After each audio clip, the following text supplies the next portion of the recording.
Halo semua, selamat datang di my YouTube channel. Kembali lagi bersama saya, Riana Farisal. Nah, pada video pembelajaran kali ini saya akan membahas seputar tentang perdagangan internasional dan kebijakan ekspor-impor pada mata kuliah perekonomian Indonesia. Sebelumnya, yang baru bergabung di video kali ini, perkenalkan nama saya Riana Farisal. Saya adalah mahasiswa dari Universitas Pancasakti dengan NIM saya itu adalah 2892350010. Nah, pada tujuan video pembelajaran kali ini adalah sebagai salah satu syarat dari pengumpulan tugas ujian tengah semester pada kali ini ya teman-teman. Nah, pada video ini saya akan membahas beberapa hal dan sedikit mengenai materi perdagangan internasional dan kebijakan ini. Untuk lebih lanjut lagi, yuk mari kita simak-simak dari video pembelajaran kali ini. Nah, di sini kita buat slogan dulu. Stop dreaming and start doing. Oke, next. Nah, di selanjutnya ini adalah apa sih perdagangan internasional itu? Apa sih? Atau internasional perdagangan? Atau mungkin teman-teman emang nggak tahu nih perdagangan internasional itu seperti apa.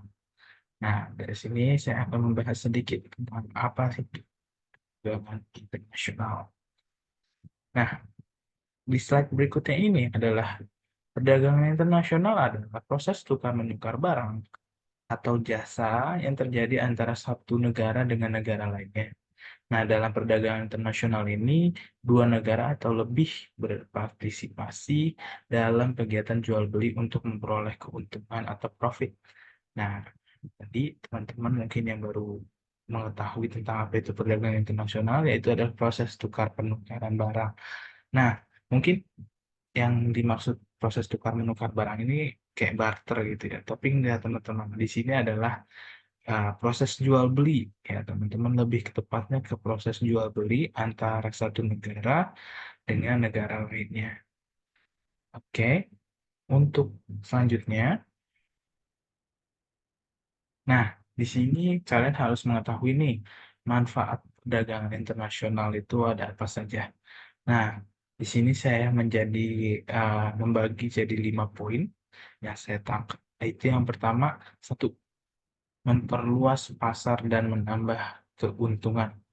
Nah, di sini dia bisa memperluas pasar nih teman-teman. Jadi misalnya dia itu yang tadinya hanya berjualan di ranah pasar wilayah Asia dan akhirnya dia berani mencoba untuk melebarkan sayapnya menjadi ke Eropa.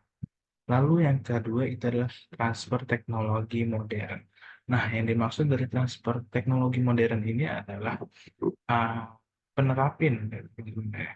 Jadi dia mengirim teknologi-teknologi baru pada suatu negara yang dimana dia akan sedang mengalami produksi besar-besaran.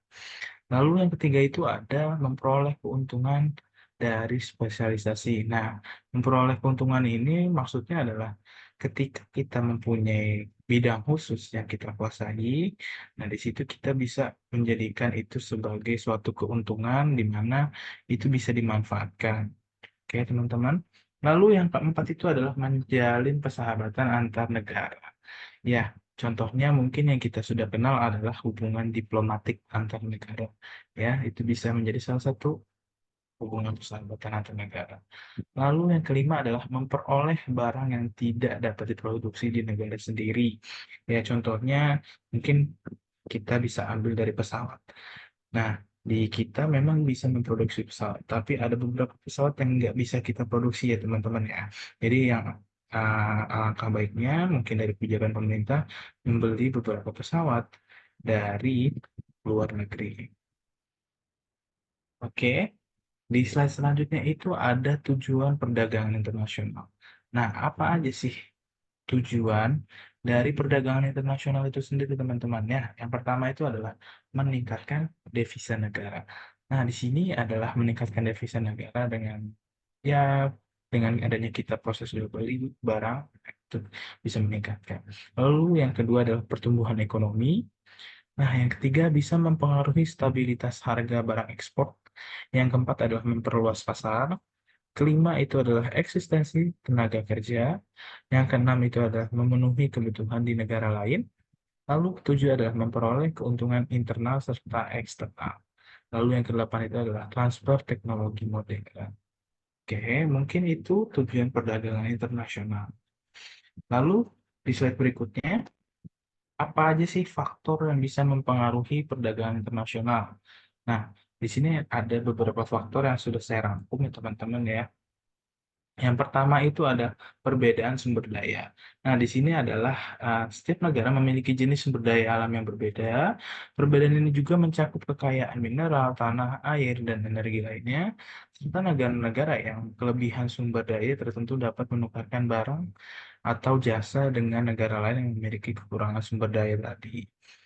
Nah, lalu selanjutnya adalah kebutuhan negara dan masyarakat ya. Jadi tidak semua negara mampu memenuhi semua kebutuhan mereka sendiri. Oleh karena itu, perdagangan ini juga diperlukan untuk memenuhi kebutuhan barang atau jasa yang tidak dapat diproduksi secara efisien di dalam negeri. Lalu di slide berikutnya itu adalah menghemat biaya produksi nih teman-teman. Dalam hal ini adalah perdagangan internasional memungkinkan negara untuk menghemat biaya. Nah, ini termasuk juga tenaga kerja, teknologi, dan bahan baku. Dengan berdagang, negara juga dapat memanfaatkan keunggulan komparatif dengan menghasilkan barang yang lebih rendah. Lalu yang keempat adalah meningkatkan pemasukan negara. Nah, perdagangan internasional juga ini juga sangat-sangat membantu ya dalam hal meningkatkan pemasukan negara melalui ekspor dan impor gitu kan. Nah, negara dapat memperoleh devisa dan mengurangi defisit perdagangan dengan menjual lebih banyak ke luar negeri. Jadi semakin banyak kita menjual barang ke luar negeri, itu kita akan mendapatkan devisa yang lumayan. Oke, selanjutnya itu ada. Nah, di sini yang kelima adalah memperluas pasar pangsa. Nah, dengan berpartisipasi, perdagangan internasional juga adalah negara dengan dapat memperluas pangsa pasar ya. Di produk ini juga membuka peluang baru untuk penjualan dan pertumbuhan ekonomi. Lalu, yang poin keenam adalah kerjasama antar negara. Nah, ini bisa memperkuat hubungan antar negara. Nah, kerjasama ini dapat berdampak positif pada stabilitas politik dan perdamaian dunia. Lalu yang ketujuh adalah gaya hidup dan tren masyarakat. Nah, perubahan dalam gaya hidup dan tren konsumen juga mempengaruhi perdagangan internasional. Nah, permintaan akan produk tertentu dapat meningkatkan karena tren global atau perubahan preferensi konsumen. Lalu ada kebijakan ekspor dan impor. Nah, di sini mungkin yang kalian tunggu-tunggu ya. Apa saja sih kebijakan ekspor dan impor ini? Nah, oke. Saat ini adalah kebijakan ekspor impor. Nah, yang pertama itu adalah kebijakan ekspor dulu ya, teman-teman, yaitu adalah kebijakan diskriminasi harga. Nah, pada kebijakan ini merupakan penetapan harga barang yang berbeda-beda di masing-masing negara. Contohnya, jenis barangnya sama, harga jual di negara A berbeda dengan harga jual di negara B. Dengan begitu juga harga barang di negara B itu bisa lebih murah dibandingkan harga barang di negara A. Jika kebijakan ini dibuat berdasarkan perjanjian untuk memenangkan persaingan serta memperoleh keuntungan besar.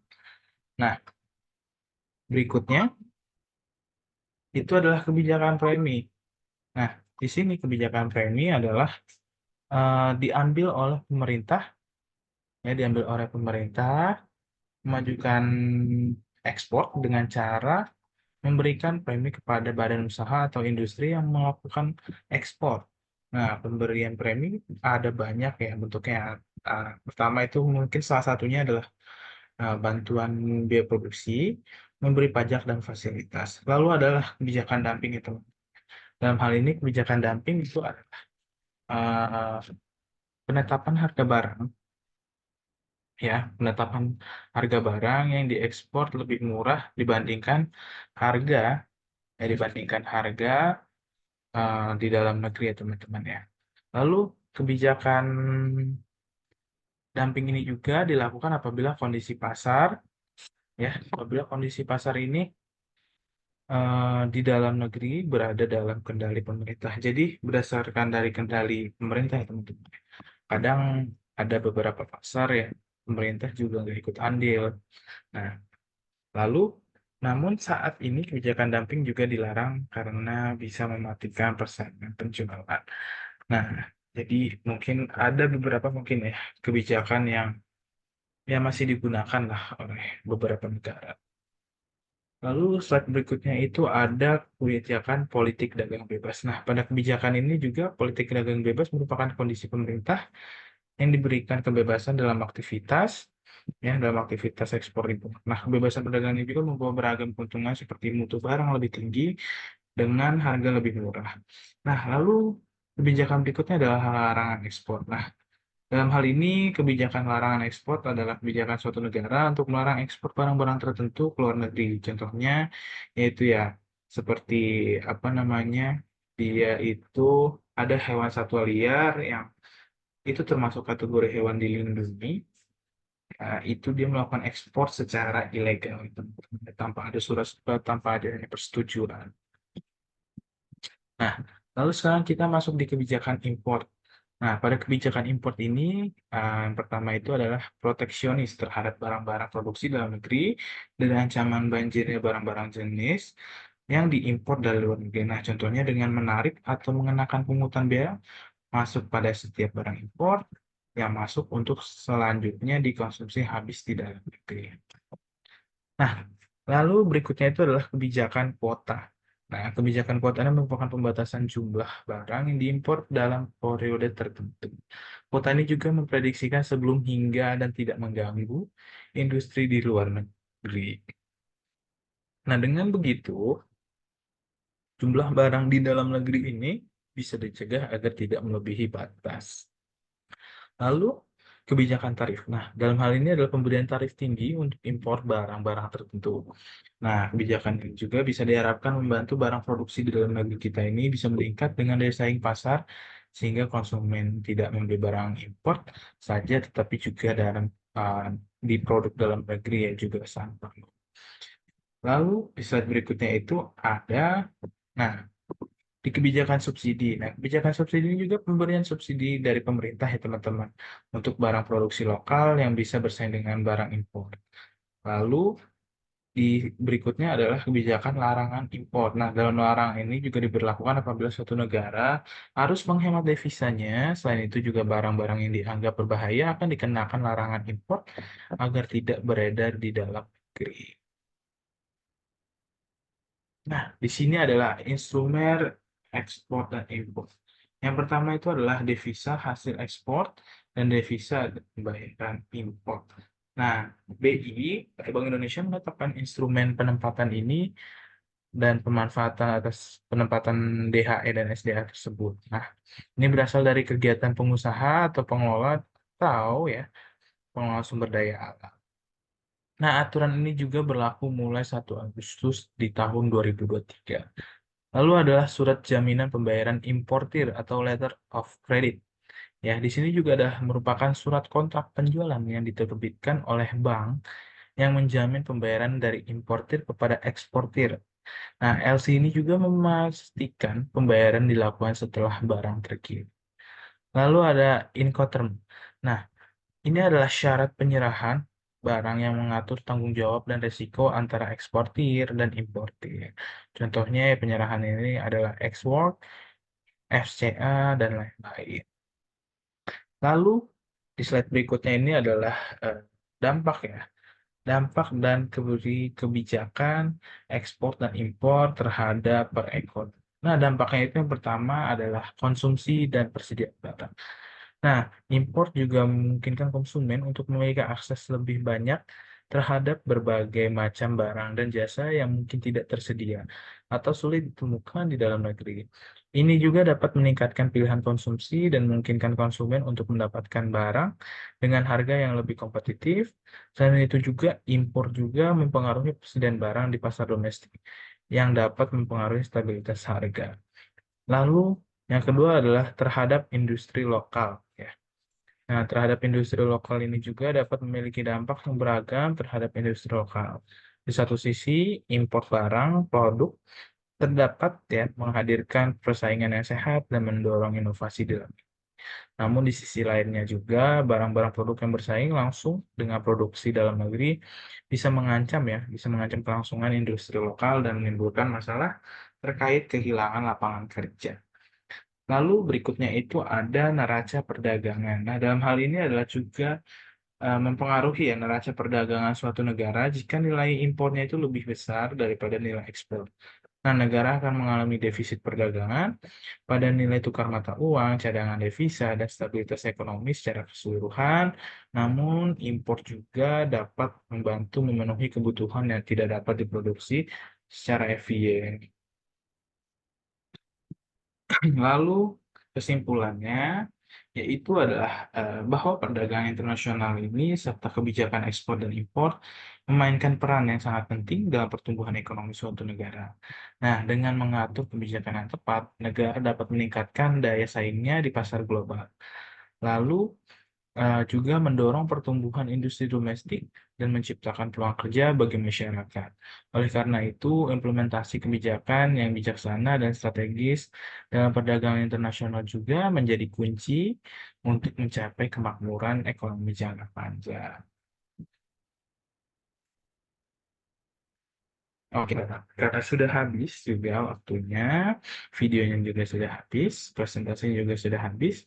Mungkin dari saya sekian, terima kasih. Apabila ada salah-salah kata, mohon dibukakan pintu maaf karena saya saat ini sedang proses pembelajaran juga. Kita sama-sama belajar dan kita sama-sama mendalami. Mungkin sekian dari saya, Reanda Farisal, pamit undur diri dan sampai ketemu lagi di video-video berikutnya. See you the next video.